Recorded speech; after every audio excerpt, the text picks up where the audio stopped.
यूनुस का भारत विरोधी चेहरा बेनकाब। चीन में 7 सिस्टर्स को लेकर भड़काऊ बयान। भारत ने दिया यूनुस को करारा जवाब। बांग्लादेश की अंतरिम सरकार के प्रमुख मोहम्मद यूनुस का भारत विरोधी चेहरा अब पूरी तरह से खुलकर सामने आ चुका है। मीडिया में भले ही यूनुस खुद संतुलित संबंधों का हवाला दे रहे हैं, अल्पसंख्यकों की रक्षा की बात करते हैं, लेकिन उनकी हर बात झूठी होती है। यूनुस ने कहा कि भारत के पूर्वी हिस्से के 7 राज्य यानी 7 सिस्टर्स ऑफ इंडी कहलाते हैं। वो चारों ओर से जमीन से घिरे क्षेत्र हैं। उनके पास समंदर तक पहुंचने का कोई रास्ता नहीं है। यूनुस ने चीन से बांग्लादेश में अपना आर्थिक प्रभाव बढ़ाने को कहा और उल्लेख किया कि इस संबंध में भारत के पूर्वोत्तर राज्यों का चारों ओर से जमीन से घिरा होना एक अवसर साबित होता है।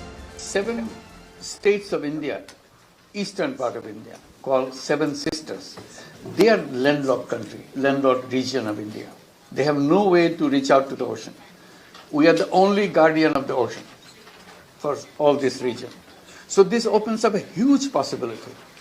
So this could be an extension of the Chinese economy, build things, produce things, market things, bring things to China, bring it out to the whole rest of the world. Sanjeev Sanyal ने बयान पर उठाया सवाल। बांग्लादेश अपने क्षेत्र में चीन को निवेश के लिए न्योता दे सकता है, ये उसका मसला है, लेकिन उसने भारत के पूर्वोत्तर राज्यों का जिक्र आखिर क्यों किया? भारत के पूर्वोत्तर राज्यों के जिक्र की न कोई वजह थी और न कोई तर्क। इसीलिए प्रधानमंत्री मोदी की आर्थिक सलाहकार परिषद के सदस्य संजीव सान्याल ने एक्स पर यह वीडियो पोस्ट किया और सवाल किया कि यूनुस ने भारत के पूर्वोत्तर क्षेत्र का उल्लेख क्यों किया। संजीव सान्याल ने कहा कि चीन बांग्लादेश में निवेश के लिए स्वतंत्र है, लेकिन यूनुस की तरफ से भारत के पूर्वोत्तर राज्यों के लैंड लॉक होने का हवाला देकर की गई अपील हैरान कर देने वाली है।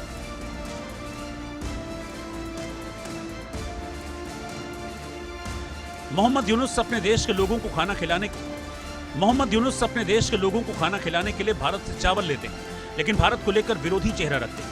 तख्ता पलट के बाद से देश में अराजक स्थिति के कारण यूनुस अपने देश में ही नहीं बल्कि पूरी दुनिया के लिए खलनायक बने हुए हैं। तभी तो संजीव सान्याल ने भी ट्वीट में लिखा कि बांग्लादेश में तथाकथित लोकतंत्र विद्रोह हमेशा भारत के लिए एक हमला था।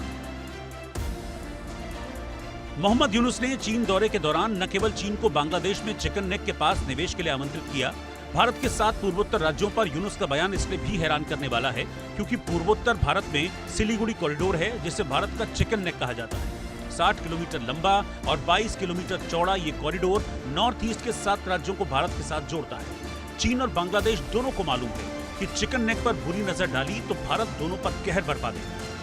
मोहम्मद यूनुस अपनी अंतरिम सरकार के लिए भले ही जिनपिंग का समर्थन ले आए, लेकिन दुनिया को चीन की विस्तारवादी नीति मालूम है, इसीलिए बांग्लादेश को चीन से कोई फायदा नहीं होने वाला। Bureau report, India news.